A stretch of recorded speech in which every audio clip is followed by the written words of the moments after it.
રાજકોટમાં અષાઢી બીજના પવિત્ર દિવસે ઠેર ઠેર ભગવાન જગન્નાથજીની રથયાત્રાઓ નીકળી હતી. આ અવસરે શહેરના એસજીવીપી ગુરુકુલ દ્વારા પણ એક ભવ્ય રથયાત્રાનું આયોજન કરવામાં આવ્યું હતું.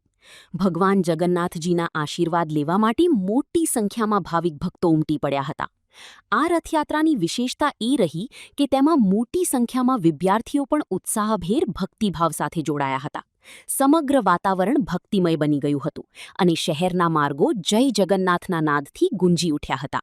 શિસ્તબદ્ધ રીતે નીકળેલી આ રથયાત્રાએ આસ્થા અને શ્રદ્ધાનું એક સુંદર દ્રશ્ય પૂરું પાડ્યું હતું. આજનો રથયાત્રાનો પાવનકારી દિવસ છે.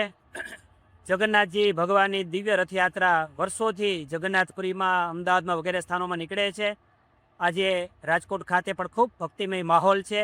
આજે ગુરુકુલના સંસ્થાપક ગુરુદેવ શાસ્ત્રીજી મહારાજ શ્રી ધર્મજીવનદાસજી સ્વામી એમની 125મી જન્મતિથિના પાવન પર્વે આજે રથયાત્રાનું ખૂબ સુંદર આયોજન થયું છે. એસજીપી ગુરુકુલ વાવડી ખાતેથી હમણાં જ 4 કલાકે રથયાત્રાનું પ્રસ્થાન થયું છે. રથયાત્રાની પહેંદી વિધિ માટે રાજકોટ શહેરના પોલીસ કમિશનર સાહેબ પધારેલા હતા.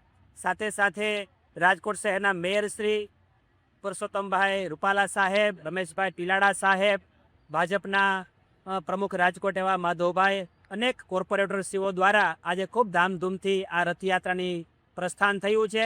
એસજીપી ગુરુકુલ વાવડીથી નીકળી અને મવડી ખાતે સાંજે 8 કલાકે રથયાત્રાની પૂર્ણાહુતિ થશે.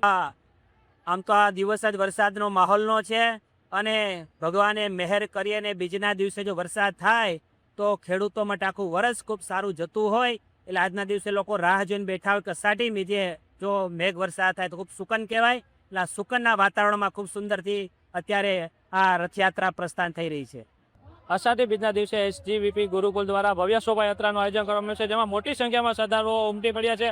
રાજાભાઈ વાવડી છે, તેમની સાથે આજે ભવ્ય શોભાયાત્રા નીકળી છે. શું કહેશો?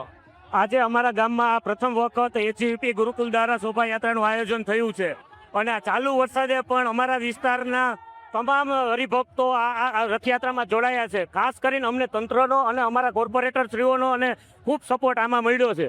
આજ તો કેટલા લોકો આ શોભાયાત્રામાં જોડાયા છે અને આ વખતે શોભાયાત્રામાં શું ખાસ વ્યવસ્થા કરવામાં આવી? આ શોભાયાત્રાની અંદર ઓછામાં ઓછા 2-3 હજાર કરતાં પણ વધારે હરિભક્તો જોડાણા છે અને લોક જાગૃતિ અને જનજાગૃતિના પ્લોટ આ રથયાત્રાનું અમારા મુખ્ય આકર્ષણ કેન્દ્ર રહ્યા છે.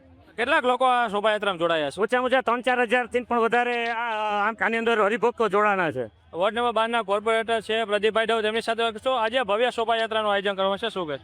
આજે સમગ્ર ભારત જ્યારે ભગવાન જગન્નાથજીને ધાર્મિકતામાં આજે જોડાયેલું છે, ત્યારે આજે અમારા માટે પણ અતિ આનંદનો દિવસ છે કે પ્રથમ વખત અમારા વિસ્તારમાં ભગવાન જગન્નાથજીની જે રથયાત્રા નીકળી છે અને લોકો સ્વયંભૂ ખૂબ ઉત્સાહથી ભગવાન જગન્નાથજીના નગરચર્યાના દર્શન કરી લોકો ખૂબ મોટી સંખ્યામાં જોડાયા છે અને સનાતન ધર્મનો એક ખૂબ સારા સંદેશ સાથે ભગવાનના આશીર્વાદ સદાય રાજકોટના નગરજનો ઉપર રહે તેવી ભગવાન શ્રીને આ તકે પ્રાર્થના કરીએ છીએ. જે રીતના સ્ક્રીન પર દ્રશ્ય જોઈ રહ્યો છો કે મોટી સંખ્યામાં શ્રદ્ધાળુઓ છે તે દર્શન કરવા માટે પહોંચ્યા છે અને શહેરના અનેક વિસ્તારોમાં જે આ રથયાત્રાનો રૂટ છે તે ફરવાનો છે. કેમેરામેન વિજય મકવાણા સાથે કરણ જોગલ, અબતક ચેનલ, રાજકોટ.